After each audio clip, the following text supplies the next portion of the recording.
오늘은 이웃교회의 염태식 목사님께서 말씀을 전해 주시겠습니다. 저는 가까운데도 좋은 목사님, 좋은 신학자가 있다, 그렇게 여겨집니다. 우리 염 목사님과 교제하면서 신학적으로도 또 목회적으로도 많은 것을 배우고, 또 목사님과 교제하면서 목회자로 외롭지 않고 서로 이렇게 즐겁게 교제하고 있는데, 특별히 오늘 우리에게 좋은 말씀으로 또 힘 주시리라 믿습니다. 목사님 교회는 12시에 예배를 시작하기 때문에 설교를 마치자마자 바로 나가셔야 되는 것 여러분 excuse 해주실 줄로 믿습니다. 오늘 목사님뿐만 아니라 우리 사모님과 같이 오셨는데, 먼저 우리 환영의 박수 한번 할까요? 목사님.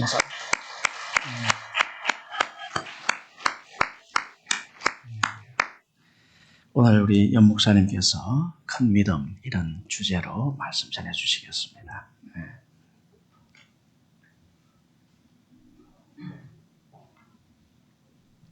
할렐루야. 네, 감사합니다. 불러주셔서 너무 감사드리고요. 우리 목사님 말씀대로 저도 목사님이 있어서 외롭지 않습니다. 목회하는 목회자들이 참 외롭고 힘든데 고립된 것 같은데, 저는 털사에 처음 왔을 때부터 아내랑 그 고향 교회 같이 신앙생활 하신 거 모르시죠? 아무튼 처음 털사에 왔을 때 뵌 분이 목사님이셨고, 그래서 너무나 좋았습니다. 한인교회 청빙 받기 전에 이렇게 알아서 참 교제할 수 있어서 그때도 좋았고 지금도 좋습니다. 참 예배 끝나고 교제를 해야 되는 게 마땅한데 그러지 못한 점 너무너무 죄송하고 양해를 구합니다. 오늘 말씀에 보면 가나안 여인이 나옵니다. 오늘 말씀은 참 오랫동안 묵상한 말씀이에요. 왜냐하면 예수님이 너무, 저는 여기서 나오는 예수님이 너무 낯설었기 때문입니다.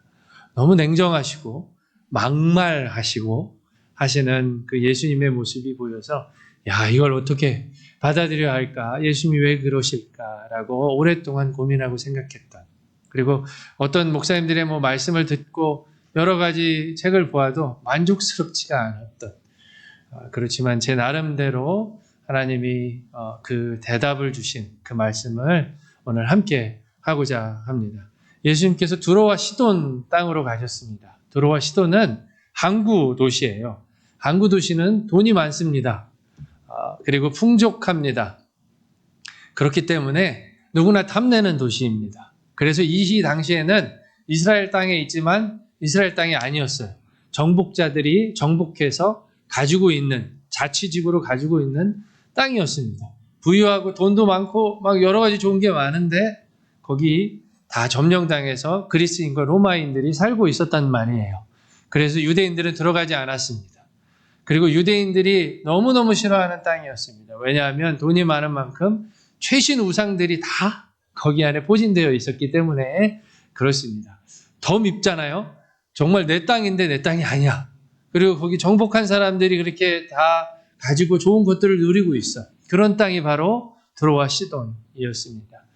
아마 지금 우리는 그냥 예수님이 두로와 시돈 땅에 들어가셨나 보다 이렇게 생각하겠지만, 이 1세기에 이 마태복음을 읽었던 유대인들은 왜 거기를, 유대인의 메시아 예수님이 왜 거기를 들어가?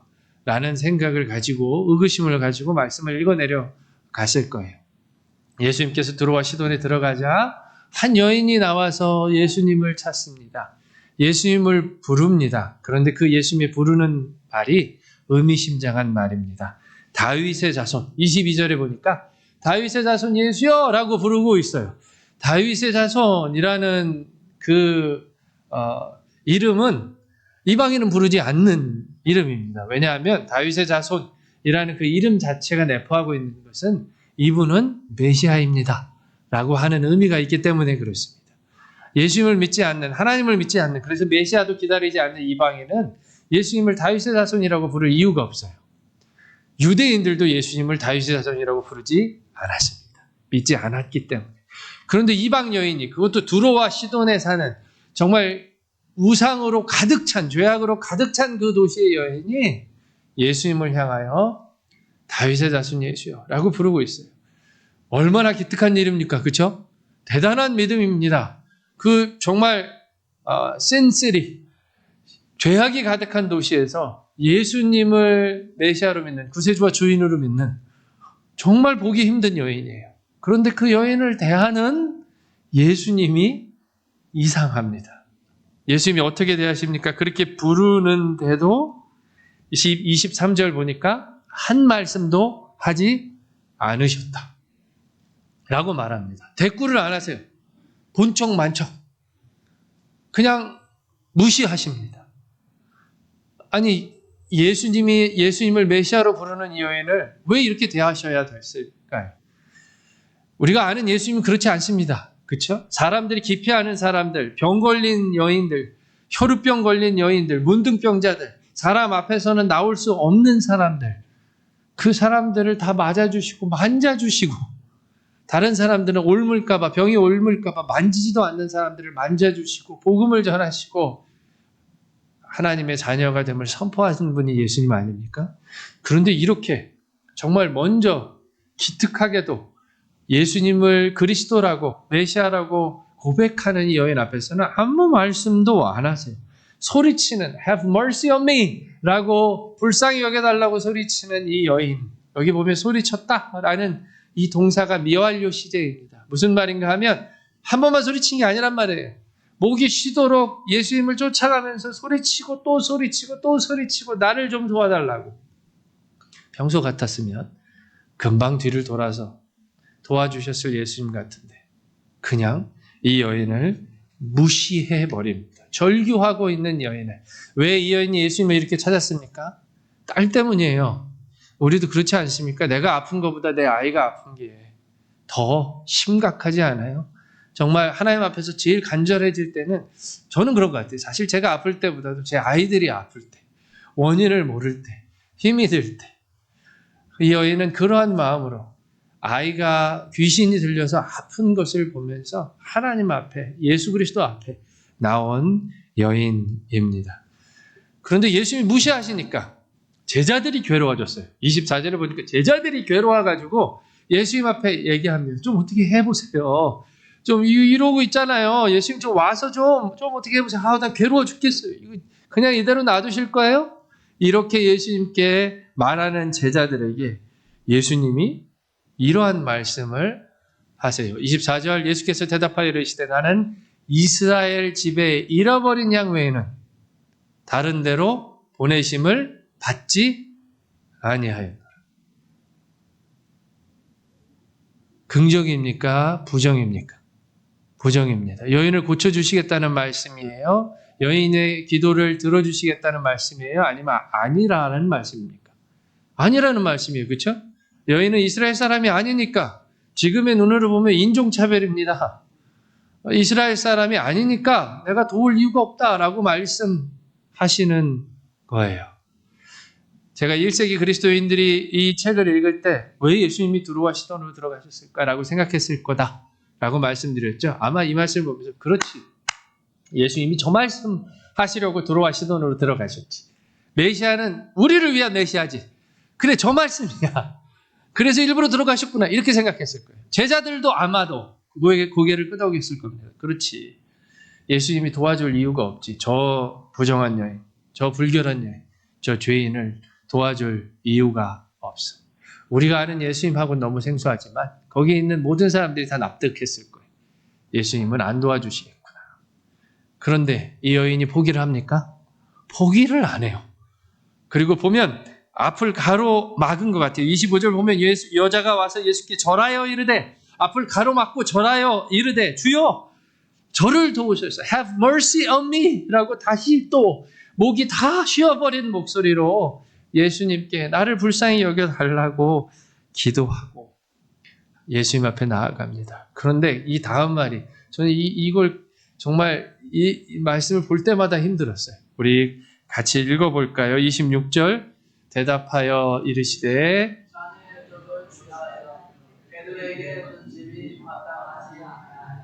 여인을 뭘로 부른 거죠? 개라고 부른 거예요. 우리나라 말에도 개로 시작하는 욕이 있지 않습니까? 이거보다 더 심하게 얘기할 수 있는 게 뭘까요? 욕을 하신 거라고 해도 부정할 수 없습니다. 그 여인을 깡그리 무시해버리고 그냥 밟아버리시는 예수님인 걸 봅니다. 여러분은 어떠셨을 것 같아요? 정말 내 아이가 아파서 예수님께 나왔는데 예수님 당신만 고치실 수 있습니다 라고 나왔는데 무시하는 것을 넘어서 개라고 불러. 저는 그냥 터져버렸을 것 같아요. 야! 이렇게 나왔을 것 같아요. 예수님 이거 뭐고 그냥 너랑 나랑 같이 죽자 이렇게 나왔을 것 같아요. 너무한 거 아닙니까? 예수님이 무엇을 위해서 그러셨을까요? 예수님이 오늘 여인에게 great faith, 정말 너는 큰 믿음을 가졌다, 위대한 믿음을 소유한 여인이다라고 말씀하셨는데 이 여인에게 없었던 것, 아니 예수님이 이 여인에게 그것이 있나 살펴보았던 것, 그것이 무엇이겠습니까? 저는 오늘 말씀을 곰곰이 묵상하면서 자존심이겠구나라는 생각이 들었어요. 제가 보니까요, 교회에서 상처받는 이유, 여러 가지 이유를 다 드시지만 결국 저는 하나인 것 같아요. 자존심이 상했다 이거예요. 내 자존심이 상했어. 무슨 이유든 간에, 나를 인정해주지 않든 간에, 아니면 다른 사람이 나에게 어떤 말을 하든가 간에, 어떤 사건이 있었던, 어떤 말이 있었던, 교회에서 상처받는 다는 저는 생각하기에 다 자존심이 상해요. 내 말을 들어주지 않는 것. 신앙생활에서 제일 가로막고 있는 장애물은 저는 우리의 자존심이라 믿습니다. 자존심, 그것 때문에 하나님 앞에 나아가지 못할 때가 얼마나 많은지 몰라요. 파스칼이 팡세에서 이렇게 얘기합니다. 우리의 비참이나 실수 같은 것들 가운데 우리의 마음을 너무나도 자연스럽게 자존심은 차지한다. 자존심 때문에 우리는 기꺼이 목숨이라도 버린다. 파스칼이 얘기하는 거는 자존심은 우리의 비참함의 증거라는 거예요. 그러니까 자존심을 부리다가 비참해지는데 사실 비참함 때문에 자존심을 부린다는 겁니다. 비참하면 비참할수록 자존심이 세다는 거예요. 자존심을 부리고 사람 앞에서 자존심을 부리고 우리가 어이없게도 하나님 앞에서도 자존심을 부리는 우리의 모습을 봅니다. 세리를 보면서 바리새인이 기도합니다. 뭐라고 기도합니까? 내가 저 세리와 같지 않음을 인하여 감사합니다. 내가 도둑질하지도 않았고 내가 음란을 품지도 않았고 내가 불의를 행하지도 않았습니다. 그리고 마지막에 저 세리와 같지 않음을 감사합니다. 그 사람이 정말 하나님 앞에서 자기는 그렇게 깨끗하다고 그렇게 믿었기 때문에 그렇게 기도했을까요? 그럴 수도 있을 거예요. 그러나 제 눈으로 볼 때는 하나님 앞에서 자존심을 부리는 모습으로 보입니다. 하나님이 죄라고 말씀하시고 마음에 품은 죄가 정말로 죄임을 행동으로 옮기는 것, 그것이 죄가 아니라 마음에 음란한 마음을 품는 것만으로도, 탐심을 품는 것만으로도, 악한 마음, 미워하는 마음을 품은 것으로도 살인하고 도둑질하고 간음한 것이라고 하는 말씀 가운데에서도 자존심을 부리는 거예요. 하나님이 그렇게 말씀하셔도 뇌 그러세요. 요즘에 뇌 그러긴 하는데 정말로 자기가 하나님 앞에서 그러한 죄인임을 인정하지 않는 것입니다. 여러분, 우리 신앙을 가장 가로막고 있는 게 자존심 아닙니까? 그러면 이렇게 돌려 말할 수 있어요. 하나님을 대적하는 자기 사랑은 자존심이다. 자존심을 지키는 것이다. 우리가 날마다 죽어야 할 자아, 그거는 바로 자존심이다. 우리 신앙생활 하면서 자존심 상하는 일 많죠. 밖에서는 물론이고 교회 안에서는 그러지 말아야 되지만, 그렇지 않았으면 좋겠지만 교회 안에서도 자존심 상하는 일이 참 많은 것 같아요. 그런데 그럴 때마다 저는 오늘 함께 나눴던 말씀들이 생각났으면 좋겠어요. 여러분에게 물어보세요. 나에게 자존심이 더 소중한가? 신앙이 더 소중한가? 하나님이 더 소중한가? 아니면 내 자존심을 지키는 것이 더 소중한 일인가? 물어보시기를 바랍니다.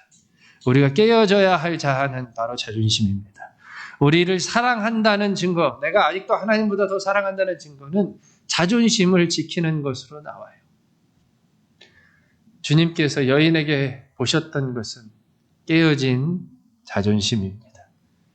극률한 마음이 부서진 마음이 하나님 앞에서 파산한 마음, 주님 앞에서 나를 사랑하고 자존심을 부리지 않는 그러한 신앙, 그러한 믿음을 주님께서 큰 믿음이라고 하시는 것을 기억하시기를 축복합니다. 얼마나 우리 자존심을 지키려 합니까? 우리 얼마나 자존심 때문에 기분이 좋기도 하고 자존심이 밟히는 것 같으면 모든 것을 다 그냥 다 에이 때려쳐! 라고 하는 그런 마음이 우리에게 들어요. 주님을 사랑한다는 것은 우리의 자존심보다, 자존심을 부리는 일보다 주님을 사랑한다는 말입니다. 아멘이십니까? 저는 아무리 생각해봐도 정말 예배만큼 소중한 게 없어요. 신앙만큼 소중한 게 없습니다. 왜냐하면 아무리 생각해봐도 하나님 앞에 우리가 나갈 수 없는 사람이에요. 내가 하나님 앞에 가겠다고 다짐을 하고 가고 싶습니다라고 말을 해도 갈 수 없어요. 주님께서 우리를 불러주신 겁니다. 아멘. 주님께서 오라 하시는 거예요. 하나님께서 지금 나를 기뻐하시기에 오늘 우리가 이 자리에 있음을 믿습니다. 자존심이 깨어지는 이유는, 자존심이 깨어질 수 있는 상황은 그 하나님의 사랑을 경험하는 것밖에는 없더라고요. 저희 교회 그 교육원이랑 연결이 돼서 아이들이 오고 선생님이 한 분 오셨던 그런 일이 여름에 있었습니다. 그런데 제가 공통적으로 그 아이들에게서 발견한 게 있어요. 뭐냐면 뭐라고 물어보잖아요. 이거 잘해? 저거 잘해? 물어보면 다 잘한대. 다 잘해요. 그래요. 다 잘해요. 저희가 함께 있었던 아이가 수영을 하고 싶어 하더라고요. 그래서 수영장을 가기로 했습니다. 그래서 제가 물어봤어요. 수영 잘해? 아, 잘한대요. 그래서 갔어요. 어멈, 다리가 안 닿네. 그쵸? 미국 수영장은 이렇게 되잖아요. 그쵸? 고기만 입고 밑으로 못 가요. 무서워서. 수영을 잘하는 게 아닌 거예요. 그래서 제 아내한테 야 빨리 그거 가져와라. 이거 라이프 재킷 가져와라. 그래서 입히니까 그때서야 좋아하더라고요. 그리고 또 이제 뭐 여러 부모님처럼 공부 잘해? 라고 물어보니까 또 잘한대요. 그럼 자기 국어가 너무 시시하다고, 산수가 너무 시시하다고 그러더라고요. 저희 부부가 제일 공부에서 중요하게 생각하는 게 흥미거든요. 흥미를 잃어버리면 아이들은 공부하는 그 동력을 잃어버리게 돼요. 그래서 걱정이 되더라고요. 저희 부모님이 한국에 계시니까 저희 부모님 보고 좀 돈을 보내서 아이를 학원에 다녀서 흥미를 잃으면 안 되니까 그렇게 해야 되겠다 마음을 먹고 선생님한테 물어봤어요. 아이가 이게 너무 시시하다고 그런다. 그러니까 선생님이 공부는 다 잘 못하는데 이러시더라고요. 잘 못한대. 그래서 제가 나중에 아이가 남긴 그 편지를 보고 공부 못하는구나 알았어요. 왜냐하면 헤어져서 아쉽습니다. 이렇게 썼더라고요. 받침이 다 틀려. 국어 잘한다며. 근데 받침도 틀리고 다 틀리는 거예요. 네, 그래서 이렇게 아내랑 얘기를 해봤어요. 왜 그럴까? 그냥 못한다고 그러면 될 거를 왜 다 잘한다고 얘기할까? 저희가 생각한 건 못해도 되는 사랑을 받지 못해서 그렇구나. 잘못해도 되는 사랑, 틀려도 되는 사랑, 그거 못해도 변하지 않는 사랑. 그런 사랑을 받지 못했으니까 다 잘한다고 그러는 거예요. 다 잘한다고 그래야 좋은 일이 생기니까. 다 잘한다고 그래야 어른들이 관심을 갖고 더 좋은 입양도 갈 수 있으니까. 우리가 하나님 앞에서 자존심을 부리고 있으면요, 그만큼 하나님의 사랑을 누리지 못하고 있기 때문입니다. 잘 못해도 괜찮아요. 넘어져도 괜찮아요. 우리는 다시 저주받은 죄인으로 돌아갈 수 없는 사람들입니다. 아멘. 하나님과 떨어질 수 없는 사람이고 지옥에 갈 수 없는 사람들이에요. 그러면 사람들이 보기에 엄청난 실수를 했더라도, 정말 내가 생각하기에도 내가 너무 형편없는 죄를 지었어. 그래도 그것은 하나님을 향해서 가는 성화의 연습인 것을 믿습니다. 잘못해도 괜찮아요. 그 사람이 그렇게 얘기했다고 해서 그것이 하나님이 생각하는 나의 모습이 아닙니다. 하나님은 나를 그렇게 생각하고 있지 않아요. 다른 사람들이 나를 잘못했다고 얘기해서 자존심이 상해도 하나님이 나에게 보시는, 나를 보시는 것, 나에게 보시고자 하는 것, 그 일을 하는 것이 아니라 주님 앞에 나아가고 하나님 앞에서 분명히 내가 잘하는 일을 보시고 그것 때문에 기뻐하시는 주님이신 것을 잊지 않기를 축복합니다. 그 하나님이신 것을 잊지 않으면 자존심 부리지 않을 수 있어요. 그리고 정말 주님 앞에 나와서 맞습니다, 주님. 나는 죄인입니다. 우리 이 가나안 여인처럼 내가 개와 같은 죄인입니다. 그러나 부스러기 같은 은혜를 부어주실 줄 믿습니다. 라고 기도할 수 있는 거예요. 저는 오늘 말씀을 보면서 내가 하나님의 자녀, 그러니까 부스러기가 아니라 빵 먹어야 되는 인간이라고 내가 착각하고 있었구나 하는 생각이 들었습니다. 그러니까 마음에 안 와닿던 거예요. 이 여인이 부스러기라도 주시옵소서, 부스러기 같은 은혜를 바랍니다 라고 했던 이 여인이 와닿지 않은 이유는 나는 빵을 먹어야 되는, 하나님과 함께 예수님과 함께 한 식탁에서 밥을 먹어야 하는 그런 사람이라고 교만을 떨었기 때문에 부스러기 같은 은혜가 성에 차지 않았구나, 구하지 않았구나.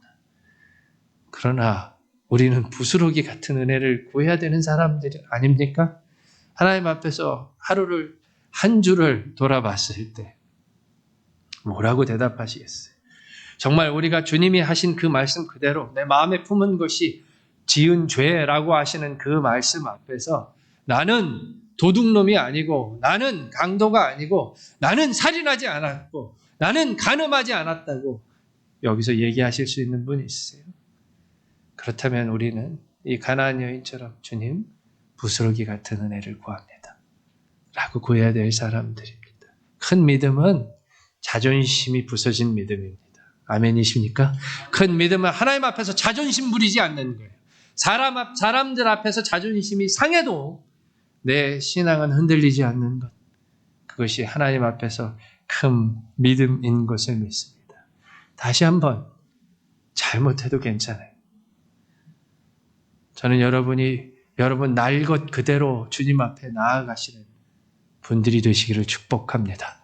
저는 요즘 점점 느끼는 게 미끈한 경건함보다 사람들이 볼 때 정말 아우 예수 잘 믿네, 정말 잘 하시네 하는 그 미끈함보다 거칠어도 진실함으로 나아가는 것을 하나님이 원하시는 것을 확신합니다. 시편을 봐도 그렇고 예레미야도 그렇고 하나님 앞에 정말 삿대질하면서 기도하지 않습니까? 그것이 그의 심정이기 때문에 그렇습니다. 그러나 그들이 모두 다 고백하고 있는 것은 나는 부스러기 같은 은혜가 필요합니다 라고 하는 사실이었습니다. 우리는 부스러기 같은 은혜가 필요한 사람들이고 정말 부스러기 같은 은혜만으로도 감사할 수 있는 사람들입니다. 오늘 정말 여러분의 자존심이 무너지고 주님만 바라보는 저와 여러분이 되기를 간절히 축복합니다. 자존심이 무너지면 무너질수록 그래도 괜찮은, 실수하고 실패해도 괜찮은 하나님의 사랑을 더 깊이 경험하는 우리 모두가 되기를 축복합니다. 기도하시겠습니다. 하나님 감사합니다. 맞습니다. 주님, 정말 자존심이 상했을 때 견디지 못하는 우리의 모습을 봅니다. 신앙보다 하나님보다 자존심을 지키려 하는 우리의 모습을 용서하여 주시옵소서. 우리가 다 가나안 여인 같을진데 정말 하나님의 식탁에서 밥을 먹어야 하는 사람들처럼 교만한 마음을 품고 있었던 우리를 용서하여 주시고 언제나 주님 앞에서 정말 가나안 여인처럼 부스러기 같은 은혜를 바라며 나아가는 큰 믿음으로, 위대한 믿음으로 살아가는 우리 모두가 되기를 간절히 기도합니다. 주님 도와주시고 자존심이 부서질 때마다 주님의 더 큰 은혜와 사랑이 경험되기를 간절히 기도하며 살아계신 예수 그리스도의 이름으로 기도하옵나이다. 아멘.